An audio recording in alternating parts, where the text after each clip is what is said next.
It's about that time. Stoned on Sports.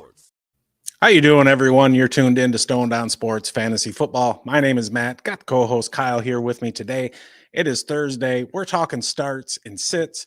We're taking all your questions, be it start, sit, waiver wire moves, trade advice. You know what, dude? It's time to put the women and children to bed and go looking for dinner. How in the hell are you, man? Great. Doing awesome today. Looking forward to some Thursday night football. Week 11 is here shortly in about an hour and 20 minutes. So looking forward to that. And Thanksgiving's 2 weeks from today. It's crazy how fast this sneaks up on you. Yes, can't wait. Crazy. I know. All right. We're going to get right into it, ladies and gentlemen. First, we'll do the 5 sits, followed by the 5 starts. First guy we got for you is a quarterback, and I'm talking about Jared Goff with the Lions, if I could find the spot. There we go. Okay, last week was, kind of ugly for him. 15 of 30, 240 yards, 2 touchdowns, and then, of course, those 5 interceptions. He threw more picks in that game than he had over his previous 8 starts combined this season. 2 of those were on tip passes. Other was that Hail Mary at the end of the half. Shit happens, right? It is what it is. He finished at QB 15 last week, and he's been really god-awful in the last couple weeks, scoring a combined 22.4 fantasy points. Not good. But Jared Goff commands arguably the best offense in the NFL, and that's something that's always going to put him on fantasy radars. Among 35 qualified passers, Goff has thrown the 7th most touchdowns this year with 16. He's 3rd best in passer rating, 2nd best in completion percentage at 71.8. That's a career high for him. And he's 3rd in yards per attempt at 8.6. Also a career high for him. And he's 7th in pass EPA at plus 33.1. That's a big ass number. And for as bad as Goff has looked in the last couple games, this week I see a big rebound at home. They're back at home. They haven't been at home since I think October, the first week of October. I think the last 4 out of 5 have been on the road for the Lions, and they play the Jaguars. And I think it's going to be a good game for Goff because, the running game is great, and it will be great, of course. But I think it's going to open up that downfield passing game for him. The Lions love play action, and Goff is, let's face it, he's very good at it. Jaguars defense is, not good, as you know, if you've been paying attention. They've allowed the 3rd most points to quarterbacks per game, including 7 who have scored 18 plus and 4 quarterbacks who have scored 26 points against them. They allow the 3rd most yards per attempt. They have the 3rd most passing touchdowns allowed with 19, and the 3rd most passing yards, just over 2,700. And I'm not sure what happened last week. Jacksonville somehow confused Sam Darnold a bunch, but I don't see that happening with Goff. That Detroit offensive line is just too damn good. This game has the potential to be one of the most thorough beatings of the season, and I see Goff as a low-end QB1 right around the 8 to 10 range this week. We've got a question in the chat, but before we jump to that, do you have any concern with just how lopsided of a matchup this is on paper, that maybe the game is completely out of hand in Detroit's favor by, say, the middle of the 3rd quarter? Yeah, and I'm betting on that he's got 2 or 3 touchdowns and still, it'd be nice with 3 touchdowns, 2 and 2/4, 2 and 25 yards, something like that. And then, the run game will take over. You might see a bunch of Craig Reynolds. You might see Hendon Hooker behind center in the 4th quarter. We'll see. I just think the matchup's just too good. I understand.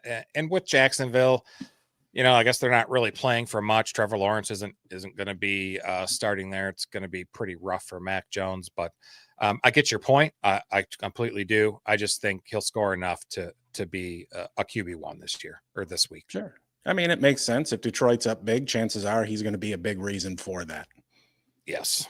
So we got Frizzle in the chat. He's got Kyler Murray on bye. Would you go with Jameis Winston against the Saints or the return of Anthony Richardson?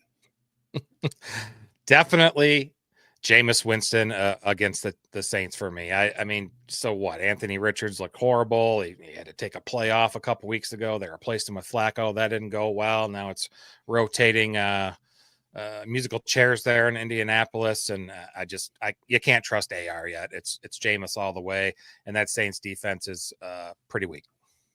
Yeah, it is. I agree with you there. And typically we'll say that running quarterbacks are a cheat code, and Anthony Richardson coming into the season, that's what we were counting on, but we just really haven't seen it this year. And when the dude is completing like 45% of his passes, he isn't going to do a whole lot through the air either. This is a revenge game for Jameis Winston, who spent a little bit of time in New Orleans. I'm expecting some big things out of him, along with some of his teammates, which we're going to get to in just a few moments here. We got Loud Boy. He's got a question. Purdy or Allen to start against Deebo this week? Damn, just throwing it. Dubo's in there. Loud Boy's just throwing it in his face. Man, it's hard not to go with Josh Allen there. I think a lot of points will be scored in that game, versus Kansas City. Those are usually pretty high scoring affairs. I don't hate Purdy's matchup this week. Seattle cedes plenty of points to quarterbacks in fantasy, but I like Allen. I'm going to agree with you there. I think Buffalo's path to victory is it being a Josh Allen game, a vintage performance out of him. They might get Amari Cooper back this week, but Keon Coleman is out, and we know how stout that Chiefs defense is against the run, or at least against running backs. Purdy, I think, is going to have a nice game, but I think Josh Allen is the call this week. Definitely. Dubo disagrees. He says Purdy. You can't trust him, LB. You can't trust him at all. And Bisco's got a question. What's everybody's record? Your main league. I'll go first. We've got an IDP Dynasty League where we play 2 matchups each week. I'm 13-7 and have suffered through quite a bit of injuries. I even had a roster crunch this week and had to trade away a receiver for some draft cash just to free up a roster spot. Thanks, bud. Yeah, no problem, man. In that same league, I'm just behind Matt at 11-7, something like that. I'm 13-7, so you're what, 12-8? Yeah, 12-8. Yep. Thank you very much. Yeah, I love no that. problem. Love that. Oh yes, it's a lot of fun. Obviously, with the podcast league, I think I'm 6-3. I'm not too concerned about that. I'm scoring points, but getting screwed, just same as it happened in baseball. It is what it is. Yeah. Bisco's wondering, do you trade CD and Pollard for Mooney and Chase Brown? Well, you might want to hold up on that because Mooney was just added to the injury report today. He's dealing with an Achilles injury, which is real tough for wide receivers, anybody to really get through at all. So as of right now, I would not do that until you learn a little bit more about what's going on for Mooney. I love the Chase Brown side, or I love getting Chase Brown with that. Maybe if you can try and switch out a different player for Mooney that's equal-ish, I'd consider it, but not right now, not knowing what he's going on. And he's somebody that I would definitely want. The guy's got the 14th best target share among wide receivers in the NFL. So he's definitely somebody that you should get. But with that new injury today, I'd hold off. Sure. And at least hold off through tomorrow so you can see the practice report. If he's a full go tomorrow, go for it. Yeah. I mean, I don't necessarily think he will, but if you've got that offer on the table, slow play it a little bit and just kind of see what happens, to Kyle's point there. And then we got another question. Frizzle, he's also got Otten on by, and what a savior he's been. He's in a 14-team league. Options are not so great. Mike Gesicki or Jonnu Smith, or if the starters don't play, Dawson Knox or Brock Wright. Don't even consider Brock Wright. I don't care if you're in a 32-team, 2 tight end league. He is not going to be an option for you. Right. Dawson Knox, maybe he'll get some red zone looks. I'm going to pass on Gesicki because it's looking like T. Higgins is going to be back this week. And that leaves us with Jonnu Smith, who we're going to talk about in just a couple minutes. Yeah, we will. Let's get a couple more questions out of there. Bisco, trade CD to get Mike Evans. Going through offers. Yeah, man, okay.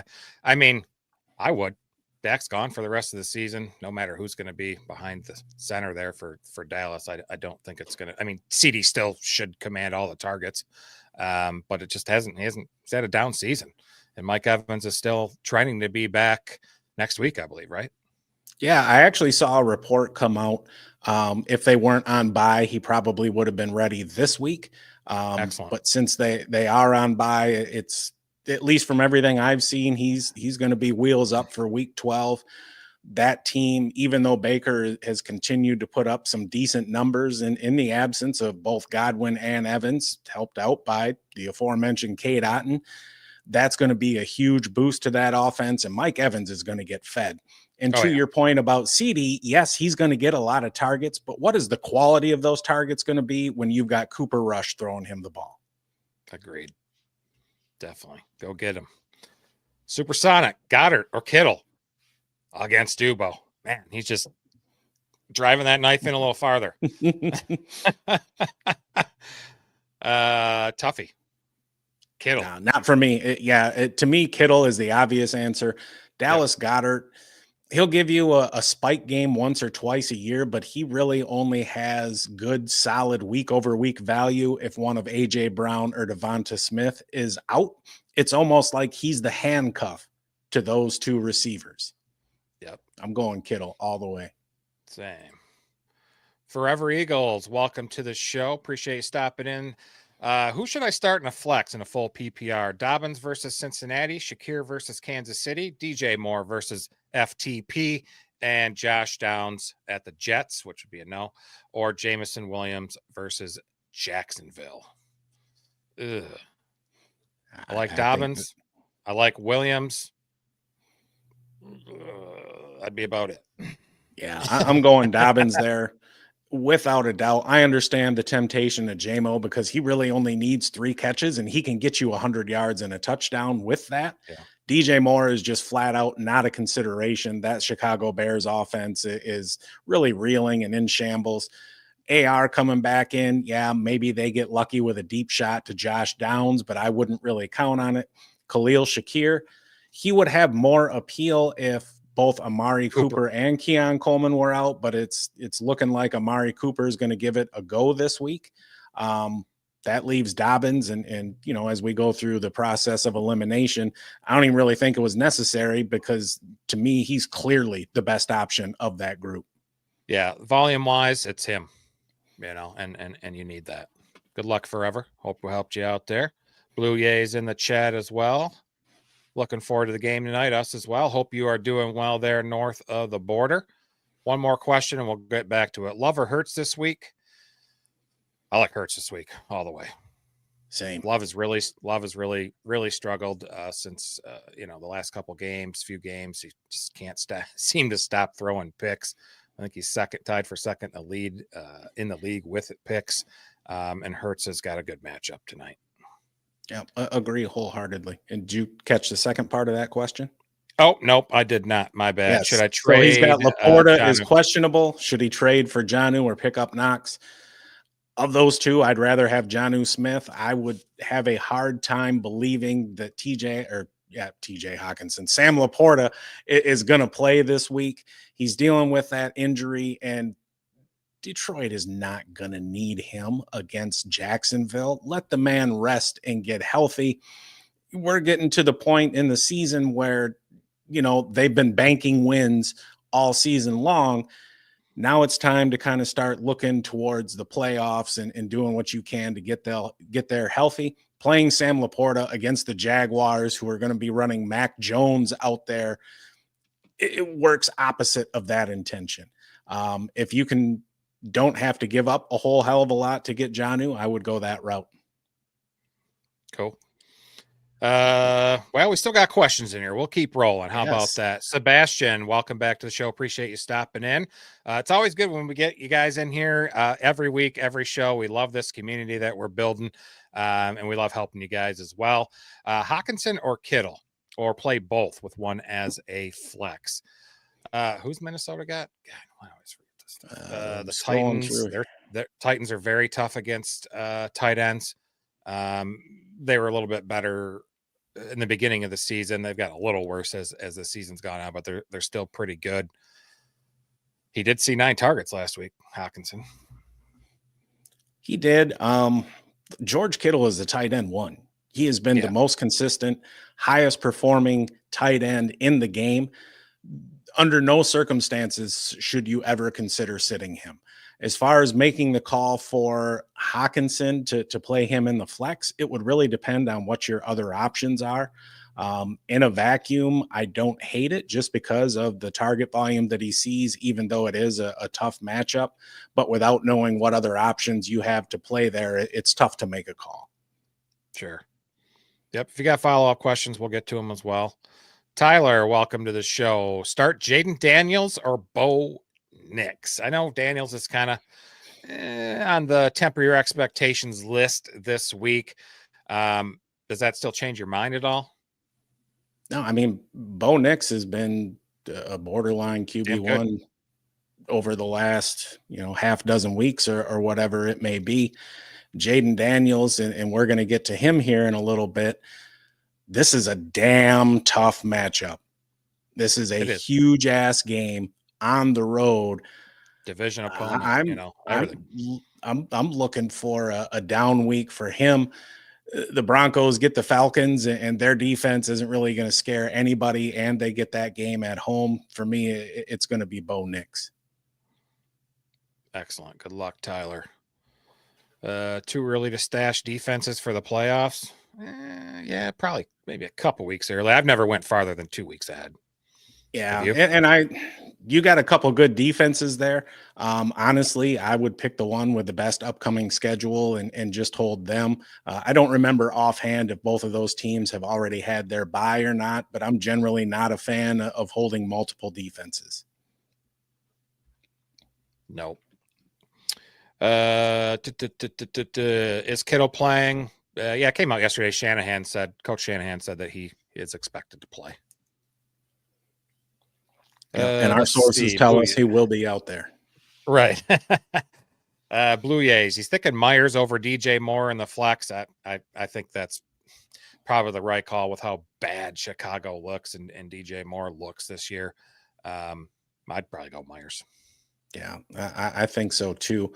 To me, he's got a much higher floor to him, especially when it comes to, his target share. Granted, it's not the greatest matchup in the world going up against the Dolphins. I think he'll see a bit of Jalen Ramsey, but at the same time, other than Brock Bowers, there aren't really a whole lot of options in that pass offense. I'm going to go with Jacoby Myers.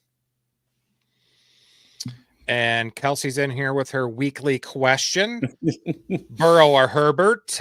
These two quarterbacks play each other. That defense for the Chargers is real tough. I know Burrow's been playing pretty decent. I'm leaning towards Herbert. Really? I mean, Joe Burrow, it seems like every other week the dude's scoring, throwing for 5 touchdowns.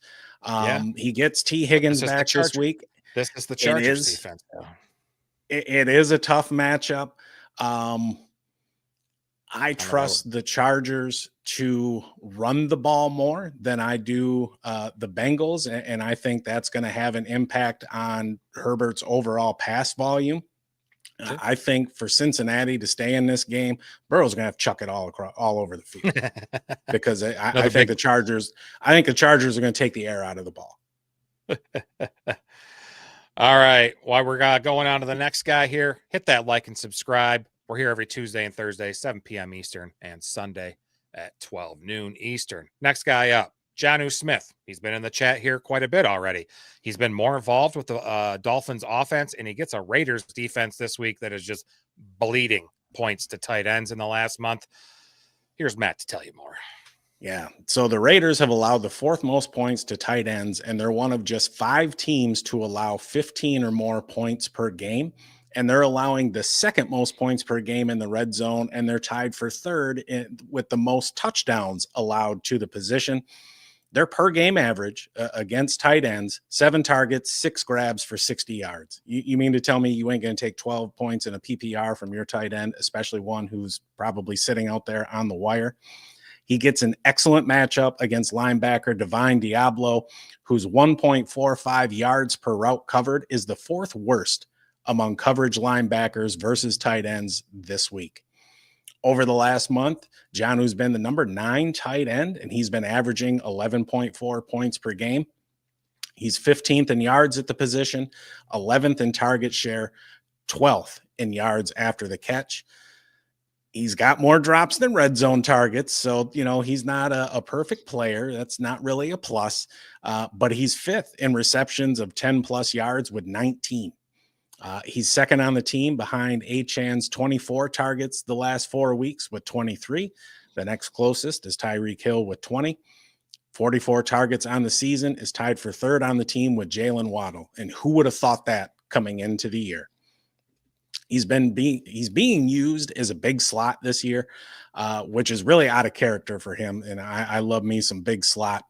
He's lining up in line a career low 18.7% of the time, while he's seeing career highs in slot percentage at 54.7 and even out wide over 22% of the time. To me, I think he's a solid, we'll call it a back end tight end one. And it's an offense that's really trying to find their footing. In terms of what's available on the wire, I doubt you're going to find anyone better. We've had a few people ask about Dawson Knox. I would happily take Jonnu Smith over Dawson Knox. This is a game that Miami should win. And, quite frankly, maybe this is a get right game for them and that offense. I think he's a damn good option this week. Definitely is. I mean, you're a defense and you allow somebody like Mike Gesicki to score 27 fantasy points against you in week 9. Yeah, to start Jonnu Smith. That guy's a yak monster too.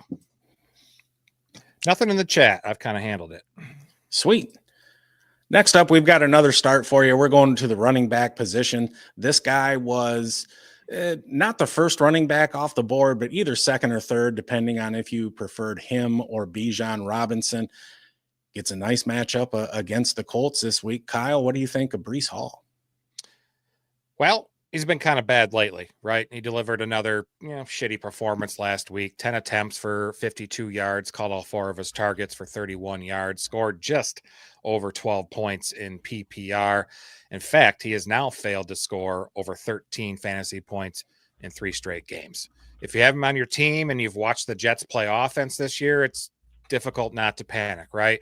But he's still RB8 on the season. He remains basically one of the few bright spots there for the Jets, still providing some value for fantasy managers. But it hasn't been too pretty for him this year. Looking at some of his underlying stats, they're not that good. Out of 27 running backs with 100 rush attempts, he's bottom 5 in yards per attempt, second to last in PFF's rush grade. He's tied for 19th in touchdown. He's 19th in yards after contact per attempt at just under 3. But one thing that saves Breece Hall more than most other running backs is his receiving work. Out of those 27 running backs, he ranks first with 250 snaps where he ran a route. He's second with 52 targets and second in total receiving yards among running backs with 358.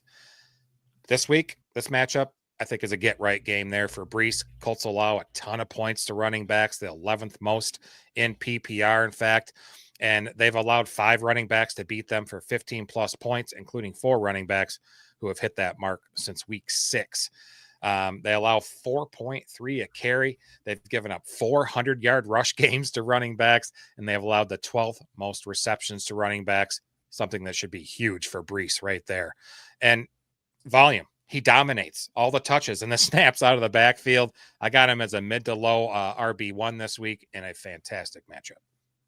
Yeah, I know when I drafted him this year in a league, I was thrilled to get him at like 8th or something like that, but I was not expecting him to be the running back 8.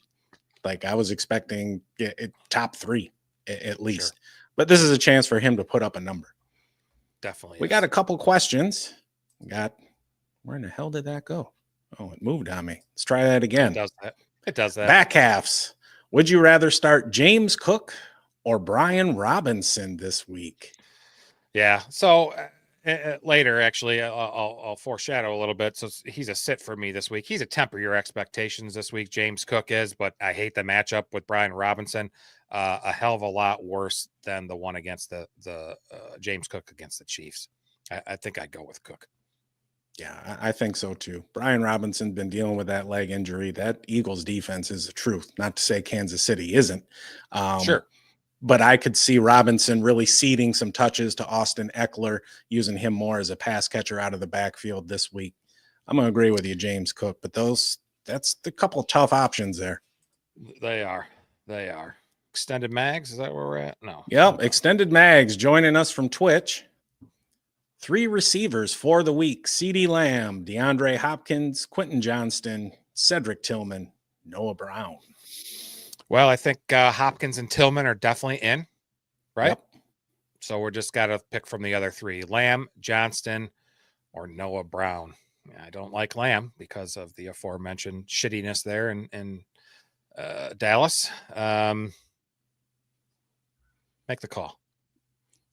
You know, Quentin Johnston, He I still understand saw that. targets last week. Yeah, look, it's a good matchup against the Bengals, but it seems like there's so much that needs to go right for him to have a good game that I don't really want to count on that.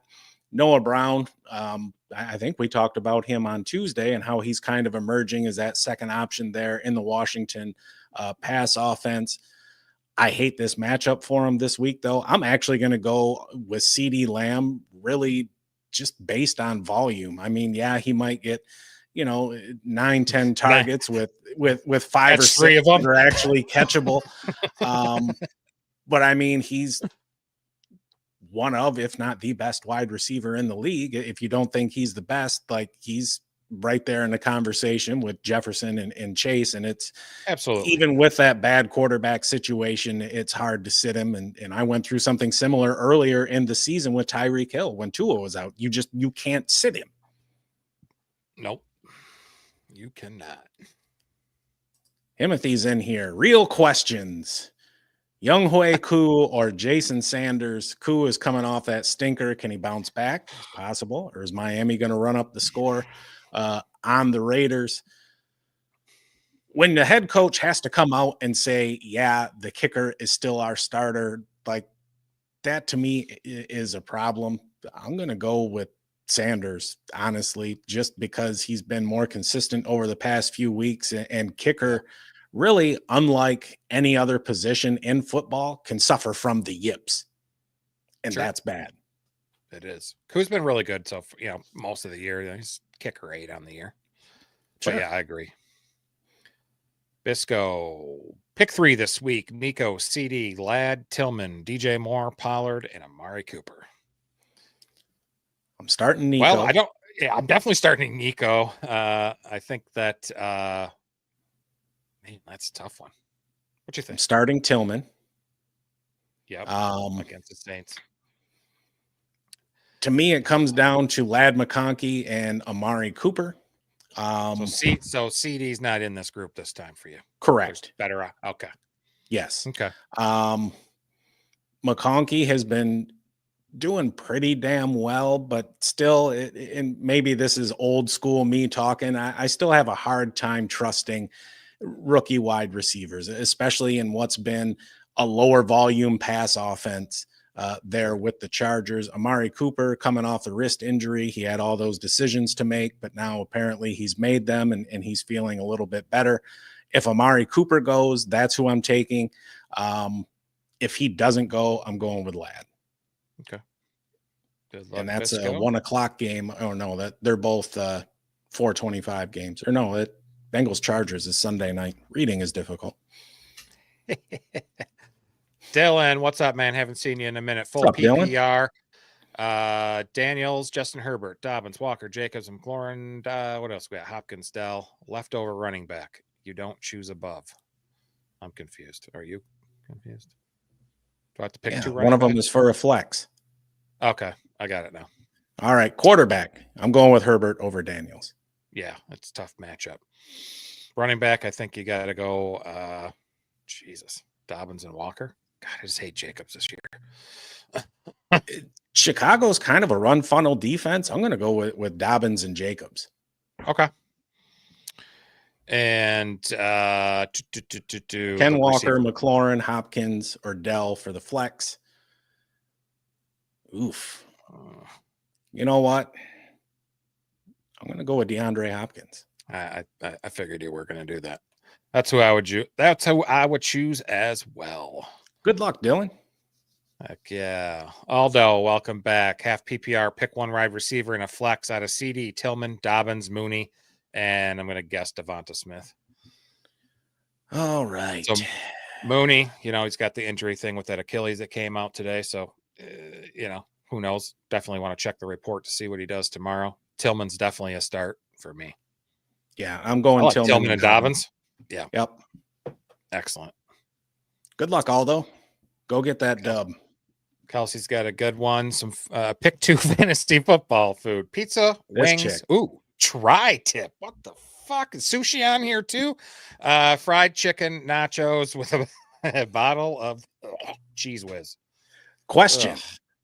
If I choose pizza and wings, am I allowed to dip them in the Cheese Whiz? And do I get to microwave it first, or do I have to eat it like right out of the cupboard? Ugh. With a spoon. Gross. Yes, I'm going with pizza and wings, but light cheese on the pizza. Don't load it down. This ain't no extra cheese kind of thing. Right. Just put enough on there to hold the toppings in place. Yep. And for those of you asking, tri-tip is a cut of beef. Yes, it's usually from the bottom sirloin butt here, according to Google. So I cheated. Yes, it's popular out in California way. Aldo's got a second question there. Good one. Russell or Sam Darnold? Man, give me Russ against that fucking shitty Baltimore pass defense. Yes, all day long and twice on Sunday. Yep. All right. Next guy we got here is a wide receiver. We just talked about him. Cedric Tillman. Yes. He's got 3 straight top 12 finishes in his last 3 games. He's seeing elite volume, and this week he gets a juicy matchup versus the Saints. Can he make it 4 in a row, Matt? Oh, yeah, absolutely. And look, the Saints allow the 10th most points per game to wide receivers, but they're actually the second best against a position in the red zone. But you got to remember, they traded away their best asset in the secondary in Marshawn Lattimore, who's currently on the commies but sitting out.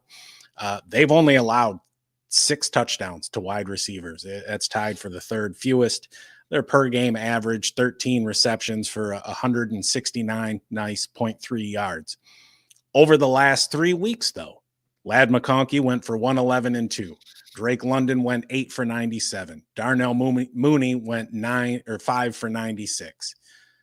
Cedric Tillman is the wide receiver 2 the last 4 weeks, averaging 22.2 points per game. And now you see why we're advocating for him every time we see his name. This dude's been a monster since taking over the starting role. He's averaging 11 targets, 7 grabs for 85, and a touchdown. Absolutely fantastic. This dude is a league winner as far as I'm concerned. His 32 targets leads the team, followed closely by Elijah Moore, who knew, and David Njoku. And if any of you guys are looking for a wide receiver to plug in this week off the wire, I know we talk about waiver wire on Tuesday. Elijah Moore, dude's getting targets. He's getting yet another chance. 22 of his 32 targets have been deemed catchable, and he's brought in 21 of them. His 4 red zone targets are tied for 9th, as are his 11 receptions of 10 or more yards. His 403 air yards ranks 5th. He's 10th in yards after contact and 2nd in broken tackles, and we're talking about over the last 3 weeks. And he's putting up those numbers having only played 3 games in the last 4 weeks because they had their bye last week. This is also a Jameis Winston revenge game. I believe in that wholeheartedly. I believe in revenge games and that whole narrative. And look, Cedric Tillman has a 110.4 rating when targeted. And Jameis Winston, he's a YOLO quarterback, but he needs all the help he can get. I think he continues his run of wide receiver 1 performances, and he's a top 5 option at the position this week. Yeah, I mean, this guy is a wide receiver 2 weekly. Every week, he can be a wide receiver 2 weekly, but that wide receiver, he's got wide receiver 1 upside written all over him. I love him. He's on the field over 80% of snaps the last few weeks, and he's got a red zone target or an end zone target in each of those games too. I love it. That's the best way to score a touchdown. Get targeted in the end zone. Sure is. We got a quick question here from Bisco tight end, Mark Andrews, Ingram, or Gesicki if Higgins does not play. You're going to end up starting Mandrews here. Evan Ingram with Mac Jones at the helm. Absolutely fucking not. Mike Gesicki, it's looking like T. Higgins is ready to go. That's going to make him pretty much irrelevant. It's almost Mark Andrews there by default, even though it is a tough matchup against that Steelers defense. So do you go Gesicki if Higgins doesn't play for whatever reason? Yep. Okay. Excellent. But you can't afford to wait that long. That's the Sunday night game. That's true. All right. So we talked a little bit earlier about Russell Wilson and his awesome matchup against that Ravens secondary. You know what? Why not go to one of his wide receivers, a guy who went off at the end of last year, and now we're hoping to see the same thing this year? Definitely. Ever since Russ stepped there back in the quarterback, or not back into the quarterback, really never really had it, but and he's starting now. George Pickens has been the biggest beneficiary. Week 10, he had 5 catches on 7 targets, 91 yards, caught a touchdown, rushed the ball just once for 4 yards, had a wide receiver 4 finish in PPR on the week, and he's wide receiver 18 on the year. And he's just come alive since Russ Wilson started there, and he's a reliable weekly contributor, can't talk today or any day for that matter, scoring 20 plus PPR points in 2 of his last 3 games. Including Pickens, there's been 35 receivers who have seen 50 plus targets so far this year. Where does he rank? Pretty damn good. PFF has given him a receiving grade of 6th overall. He's 3rd in yards per reception at 16 flat. He's 9th in total receiving yards, 2nd behind Justin Jefferson in yards per route run, which is good damn company. And he's 5th in target share at 28.6. The week 11 matchup versus the Ravens. Anyone remember what Jamar Chase did a week ago? I'm not saying Pickens is going to go for 55 fantasy points, but the Ravens are the fucking worst in allowing PPR points per game to wide receivers. They've allowed the most receiving touchdowns to them, 16 of them, the most receiving yards at 1,992, and they're tied with 4 other defense who have allowed 500-plus yard receiving games. With how, red hot the offense have been for Baltimore, the Steelers are surely going to need to score to keep up. And Russ is clearly looking for George Pickens every damn week. I think he's got one of the best chances out of anybody this week to score a touchdown. I like him for a wide receiver 1 finish this week, and a damn good possibility in the top 5. Oh, yes. And lucky for me, in the league we were talking about earlier, I have both Cedric Tillman and George Pickens in my lineup happily, and I'll just sit here and grin like an idiot because of it. But I ain't going to do that for too long, because we got Hans in the chat, and he has a question here. God damn it. Why does that shit keep moving? All right. That ain't it. Dude, there we go. Sorry. What's up, guys? Appreciate you coming back through. How do you feel about Bo Nix over Mahomes rest of season? Ooh. That's a good one, simply because DeAndre Hopkins has really announced his presence with authority and established dominance since coming to KC there. We get Juju Smith-Schuster back. He's off the injury report completely. And really, a lot of the down performance we've seen because of Mahomes is because he ain't got anybody to throw the damn ball to. I'm not expecting Juju to replicate his performance from a few weeks back, but I think he can be a viable pass-catching option for Mahomes, along with Hopkins. Kelsey's still there, playing pretty damn good. But Bo Nix gives you that rushing upside, and we're really getting to watch him get more and more comfortable almost in real time. Week after week, you see little bits of improvement, which is what you want to see from a rookie quarterback. If Unlike anything, Caleb Williams. yeah, unlike Caleb Williams, that dude. Um, Honestly, I think rest of season, they're pretty damn close. I think they're both kind of back end QB1s or a high end QB2. Squirt gun to my head, I'm going to lean towards Mahomes just because it seems like the team's getting a little bit healthier now, at least on the offensive side of the ball. Yeah, good stuff. And taking a peek at both of their schedules, they both have a lot of great matchups coming up over the remainder of the season. It's pretty much equal in my eyes. I'm taking Mahomes too. Let's see. BJ, what's up, man? Monty or Sutton? Sutton been quietly solid. Yes. The matchup against the Falcons isn't half bad. The Jaguars defense is halfway decent against the run, but I think this is going to be a game where you're just going to see Detroit run the ball and smash the Jags in the mouth over and over and over and over and over again. And Monty is going to lead that charge. He's just a fantastic running back. He scores touchdowns seemingly every week. I think he has a better chance between the two to find the end zone. I think Sutton is a fine option, but I'm going to go with Monty on this one. So Kelsey was asking about ranch. I missed some of the conversation. That's going to be a negative for me. Back when I was in high school, I used to work at a restaurant that is closed called the Sexit. And, we'd have to it was called the Exit. Whatever. There was a lot of stuff going on there. There certainly was. We'd have to tear down the salad bar at the end of the night and clean out those jugs that had the salad dressing in it. And just the smell of hot ranch was just disgusting. And now I don't even like to smell it. It's terrible. If I have salad dressing, I'll do, barbecue sauce, or I'll do, Italian dressing, something like that, but ranch, absolutely not. Yeah. And the problem, you have to when I really want ranch, I'll make a homemade ranch with, buttermilk and that type of stuff. That shit they sell in the bottle, I don't care if it's in Valley, it's not that to me. I'm not a ranch hater like Matt is, but I'm gonna make it homemade on my own. It's so much better. Yeah, Kelsey's asking the Sexit, an underground place. Hey, look, once upon a time when I lived back in Michigan, I was a man who, knew where some things were at, knew how to find a good time. That's all I'm going to say. That's all he's going to say. All right. All right. Starts are done. We got 5 sits here.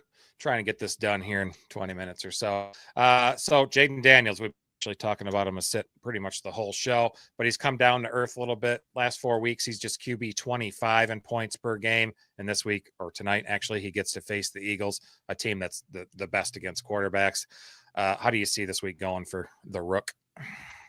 I think it's going to be a rough one. Since week 6, the Eagles are the stingiest defense against quarterbacks in terms of points per game, and they're just outside the top 10 in red zone points allowed.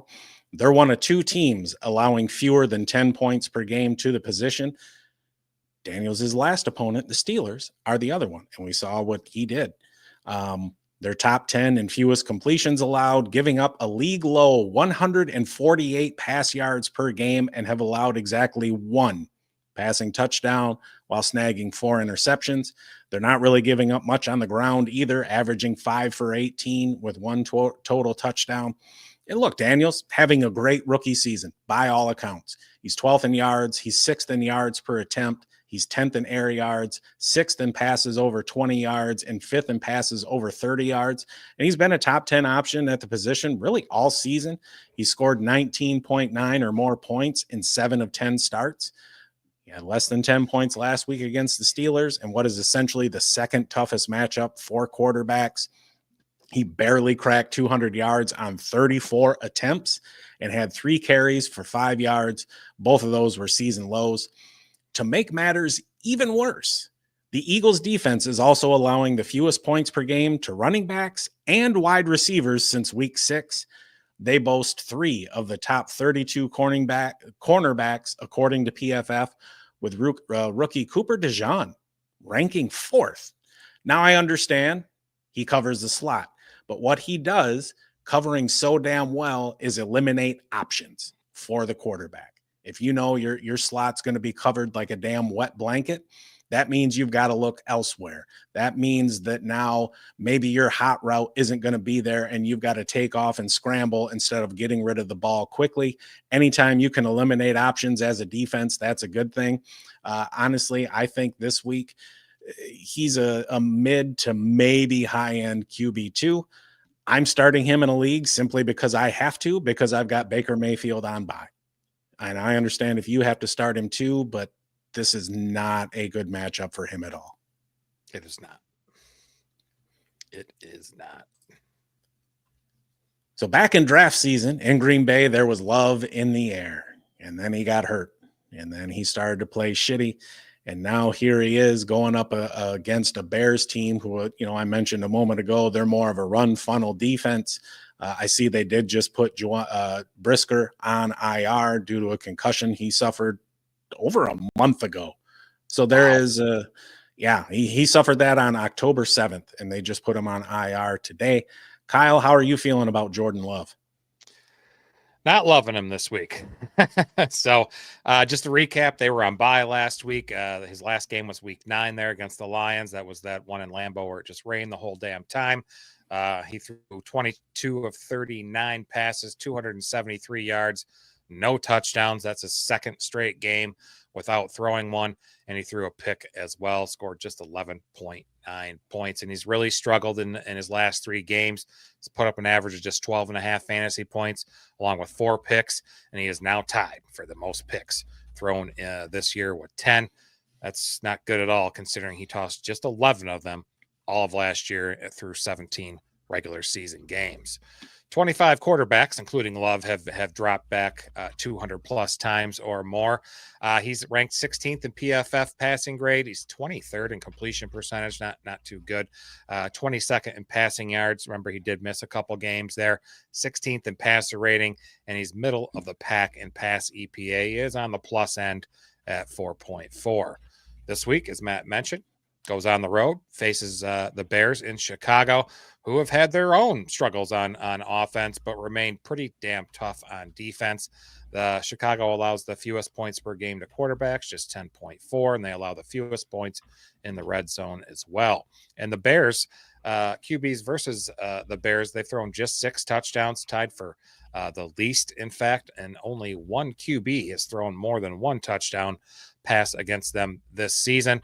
Chicago's already got 8 picks this year. It's tied for 7th most. I think that could be a huge problem for Love with how many that he's thrown already. Still, he's a mid QB 2, maybe a low end this week, but probably a mid. Just temper your expectations. Maybe he'll bounce back, but on the road in Chicago, I don't love it. Yeah, I think this is going to be a Josh Jacobs game. Let's see here. Dubo is asking, Audric Estime or Rico Dowdle this week? And I see Mike McCarthy come out and said it's Rico's backfield, which is a sentence I didn't ever think I would end up saying, but here we are. Audric Estime looked pretty solid last week. He ain't going to do shit in the pass game, though. What do you think, Kyle? I like Estime if what happened last week is what he's going to get and lead the backfield in touches, I'll go with Estime. I don't like anything about the Dallas Cowboys offense right now at all. No, not really. And with Cooper Rush at quarterback, I think the Texans are going to be able to stack the box quite a bit against Rico Dowdle because Cooper Rush isn't instilling fear in anybody. Right. Heck yeah. Next up, we got a running back. We've talked about him a few weeks ago. Rhamondre Stevenson. He's got 5 RB1 finishes this season on the year, but this week's matchup doesn't really inspire much confidence in him. What do you think, Matt? Well, he's going up against a Rams defense, allowing the 4th fewest points to running backs from week 6 onward. And they're the 2nd best team in the red zone. They're actually tied with the Chiefs for the lowest yards per carry at 3.3, despite teams averaging 7 more carries against them per game. So that run defense is stout. Teams have had some success against them through the air, though. The Rams are allowing 45 receiving yards per game to running backs, which is the sixth most. But we've got Rhamondre averaging just 3.8 yards per carry, the lowest mark of his career. And this is his first season below 4 yards a carry. He's not getting helped out by his line at all. The Pats are the second worst run blocking line, according to PFF. He also has a tendency to put the ball on the ground. He's fumbled 4 times this season and lost 2 of them. And I understand those were earlier in the year, but still it's something that's kind of plagued him throughout his career. And Drake May has also eaten into some of his rush yards with his propensity to run. But it's not all bad. He's tied for 14th with Breece Hall with 475 yards after contact. He's got just 22 rush yards over expected, though. Good for 27th among qualified ball carriers. He will break a few tackles as well, but I wouldn't call him a bitch to bring down. He's RB 21 on the season in PPR with 5 games over 15 points and 4 games under 10. And really, given his inefficiency and lack of usage in the pass game, he's only averaging 2 grabs for 11 yards this year. He needs to score in order to sniff RB1 or even high-end RB2 territory. If you have a better option, bench his ass. If not, keep your expectation low. I think he's a flex option at best this week. Yeah, at best. I mean, he's on the fringe of usability this week.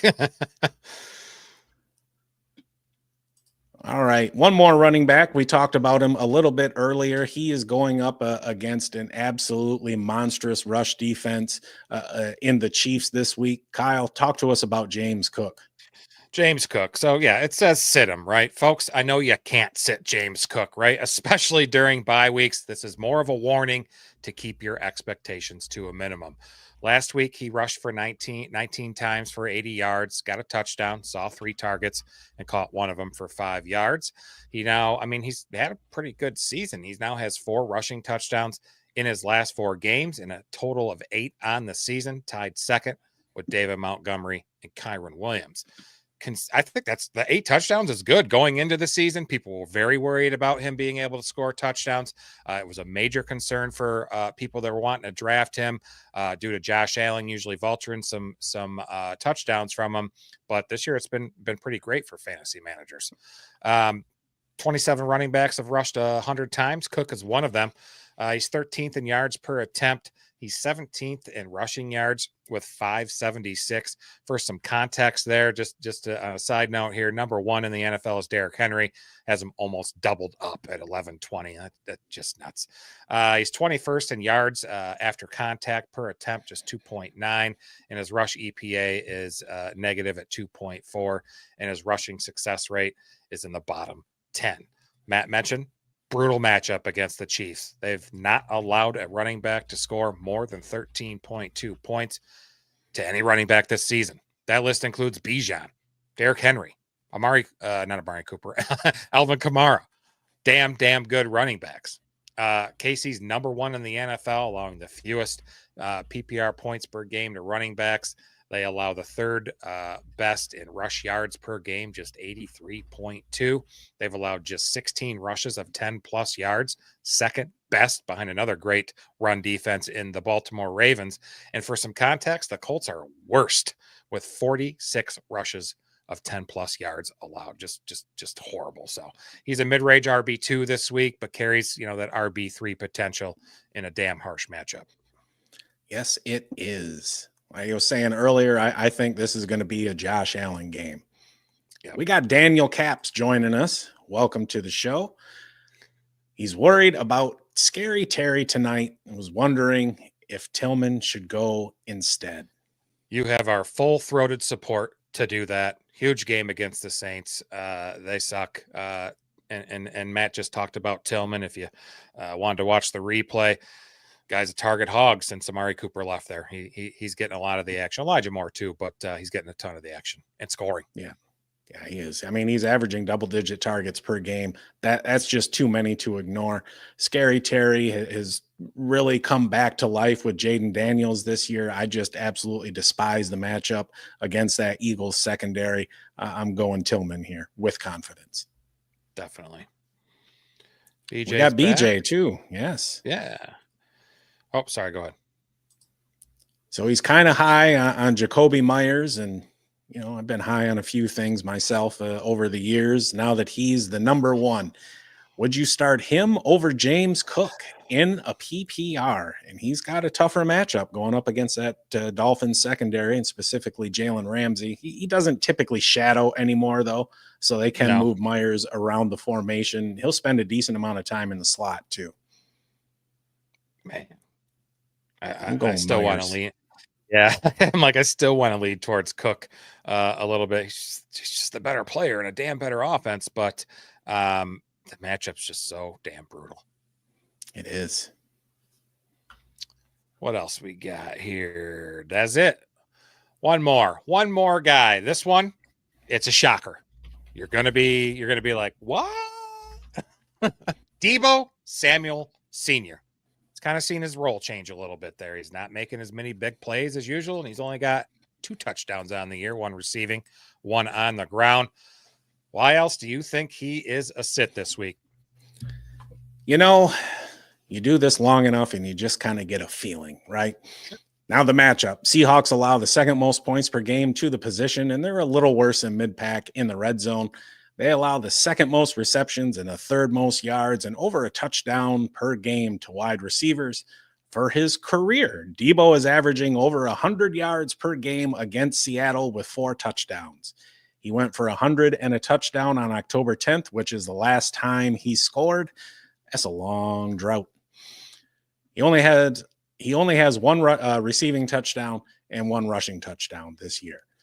He is averaging over 16 yards a reception this season, best or 2nd best mark of his career, and over half of his yards have come after the catch. He leads the team in snaps at wide receiver, and he's generally around an 80% share, but he's 4th on the team in targets, and he's still behind Brandon Ayuk, who hasn't even played since week 7. He's wide receiver 35 on the season, tied with Cortland Sutton for wide receiver 33 in points per game at just 12. He's got 2 top 12 finishes, and one of those was a top 10 finish. And look, all signs really point to him being a start, but I think this is a week where he is the odd man out. Jawan Jennings is filling in fantastically for Brandon Ayuk. We know that George Kittle has been a monster. CMC is back. I think this just ain't his week. To me, he is a low-end wide receiver 3 or a flex play. So I threw in the chat there that I don't really agree with Matt on this one. I was pretty shocked that he included him on this sit list.